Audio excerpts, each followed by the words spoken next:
Di balik dinding museum yang berdiri kokoh, tersimpan kisah-kisah benang yang tak pernah putus. Museum Tekstil Jakarta dan Museum Multatuli merupakan jembatan waktu yang menghubungkan masa lalu dengan masa kini. Di sini, kain tenun bukanlah sekadar kain. Ia adalah benang kehidupan serta keragaman motif. Tenun Indonesia adalah warisan budaya. Setiap helai kain adalah saksi bisu perjuangan leluhur. Tenun bukan hanya sekadar benda mati. Ia bernafas, ia berbicara, ia menjaga identitas kita di tengah arus modernisasi yang deras. Melalui warisan ini, kita belajar bahwa benang yang menjaga bukan hanya berupa kain, melainkan jiwa bangsa yang tak boleh pudar.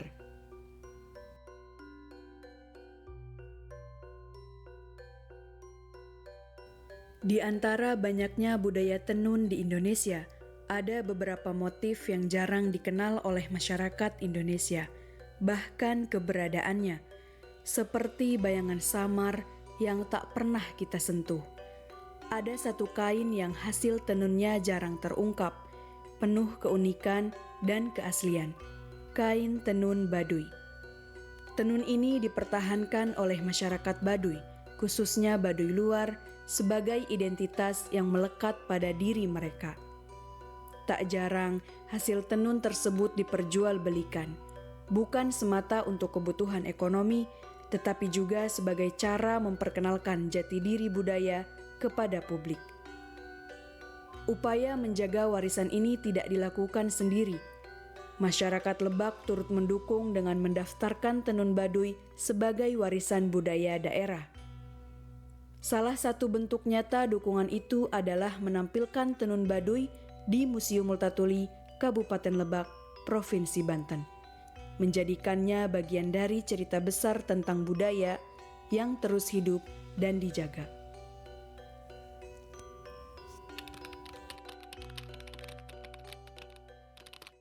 Iya, tenun Baduy adalah bagian dari koleksi tenun di Indonesia dan tentu saja kami Museum Multatuli menyimpan itu di ruangan Lebak di Museum Multatuli ini karena cocok jika di Kabupaten Lebak, di ruangan Lebak ada tenun Baduy karena Baduy adalah bagian dari masyarakat Lebak dan saya pikir keberadaan si tenun Baduy ini apalagi sejak 2020 sudah kami daftarkan dalam warisan budaya tak benda Indonesia dan masuk ada sertifikat dari Kemendikdasmen waktu itu Kemendikbud terkait tenun Baduy. Dan ini memperkaya khasanah tenun di Indonesia selain tenun-tenun di Pulau Jawa atau di Sumatera atau di Kalimantan, di Sulawesi dan tenun-tenun yang lainnya. Dan saya pikir ini penting dan harus ditampilkan kepada publik.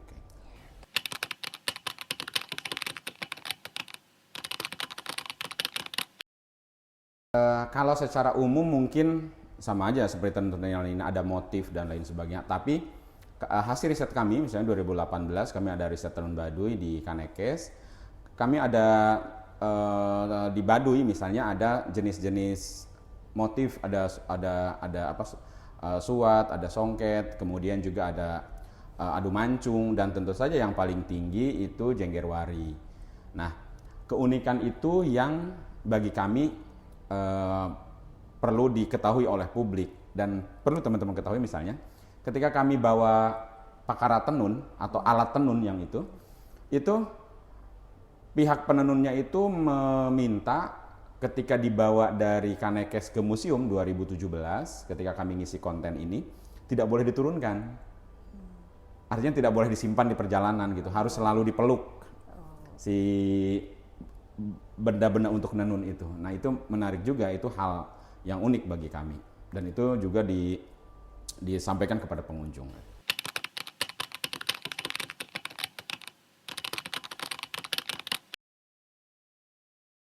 Tidak hanya museum ya, Pemda Lebak misalnya kemarin di ulang tahun ke-197 Kabupaten Lebak pada 2 Desember kemarin, seluruh pegawainya harus memakai baju yang ada tenunnya. Yang ada bagian dari pakaiannya itu ada tenunnya. Itu tentu saja bagian kerjasama yang penting ya. Nah di museum sendiri kami ada museum shop yang juga ada tenun Baduy disimpan untuk diperjualbelikan kepada masyarakat. Artinya kami juga ikut mendukung meskipun sedikit tentu saja untuk keberlangsungan teman-teman penenun di Kanekes.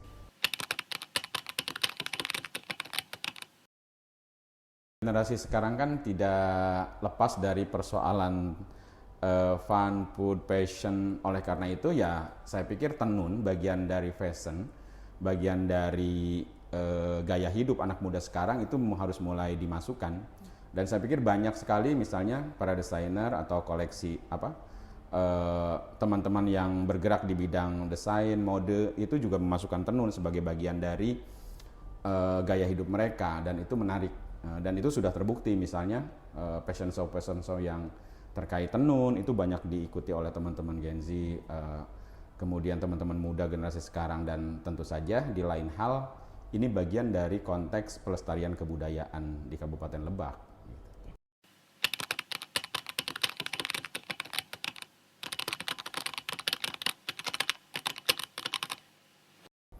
Iya, harapannya tentu saja tenun Baduy terus hidup. Sekarang apalagi sudah warisan budaya tak benda Indonesia 2020, terus berkembang secara motif, secara pemanfaatan. Misalnya banyak yang, kalau tentu saja penenun senang kalau banyak yang beli, banyak yang pesan, banyak yang order. Dan tentu saja ini bagian dari ekosistem kebudayaan. Ketika penenunnya sejahtera, masyarakatnya sejahtera, kemudian barangnya terus bergulir, dan ekosistem ekonomi kebudayaan itu bisa hidup secara berdampingan. Dari ruang museum yang luas, kita berjalan menembus hutan lebat yang menyimpan keistimewaan. Di sana, di pedalaman Banten, hidup masyarakat Baduy yang menjaga dan tetap mempertahankan warisan budaya tenun mereka secara turun-temurun. Tenun Baduy bukanlah sekadar kerajinan tangan. Ia adalah nyawa budaya, motif yang melukis harmoni antara manusia dan alam. Setiap helai kain adalah doa, ditenun dengan tangan yang penuh penghayatan, menggunakan benang dari pohon yang tumbuh di tanah subur. Motifnya sederhana, geometris, seperti garis-garis yang meliuk-liuk bagai sungai kehidupan, simbol kesuburan, perlindungan, dan keseimbangan tatanan alam semesta. Tak ada pewarna kimia, warna-warni datang dari tanaman liar. Tenun Baduy adalah benang yang menjaga, menghubungkan generasi dengan ritual-ritual kuno, di mana kain ini bukan hanya sekadar warisan budaya, tetapi sebagai simbol identitas masyarakat Baduy. Di tengah perkembangan zaman yang semakin pesat, mereka masih mempertahankan motif turun-temurun dari leluhur sebagai bukti bahwa mereka menjaga dan mewariskan budaya tenun ke generasi penerus mereka, mengingatkan kita bahwa keindahan sejati terletak pada kesederhanaan dan ketahanan.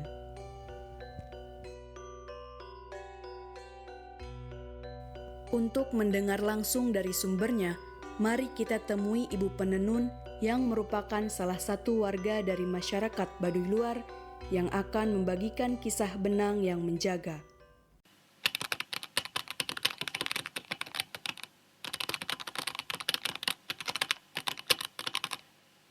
Yang belajar Ambo yang umur 10 tahun.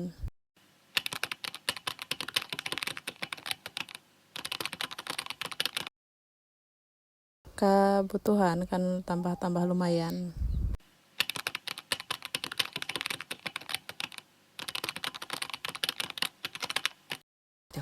Iya, ada pantangan kan, itu pantangan nenun kan ada hari genep belas poe kan, itu pas genep belas poe itu ente bisa ninun di ada sesepuh pantangan kolot gitu, ulah dilanjutkan kuno nununa gitu, kayak pantangan di Baduy.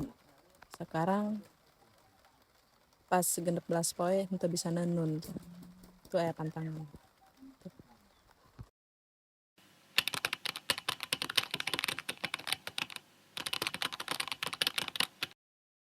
Iya, yang dulu itu kan buat sendiri, yang namanya kapas, namanya yang dibikinnya nenek-nenek. Sekarang yang udah bikinnya nenek-nenek udah semua udah lemot. Terus orangnya kebanyakan, terus orangnya yang anak-anak semua mau tenun. Terus barangnya yang di kapasnya itu nggak cukup yang ditanam sendiri, terus beli bahan aja yang warna putih, terus di warna lain warna-warni di Baduy kuna alatnya kulit kayu, alatnya yang daunan namanya.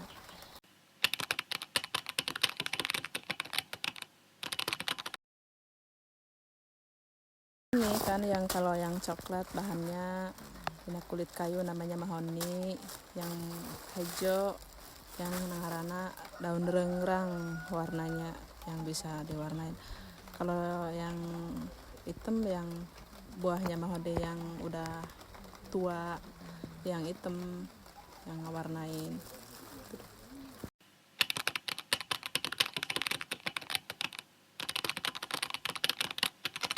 Iya kan, ninun itu kan nggak bisa diputuskin kan, di turun temurun sampai anak pelajarin sama anak kecil sampai mana kan.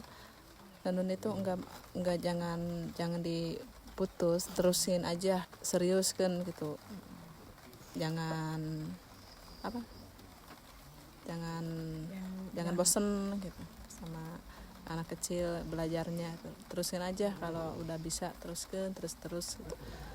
Terus hasilnya dipajang, hasilnya yang dibayangkan ke yang lewat ya orang wisata itu. Benang yang menjaga bukanlah akhir, melainkan awal dari komitmen kita.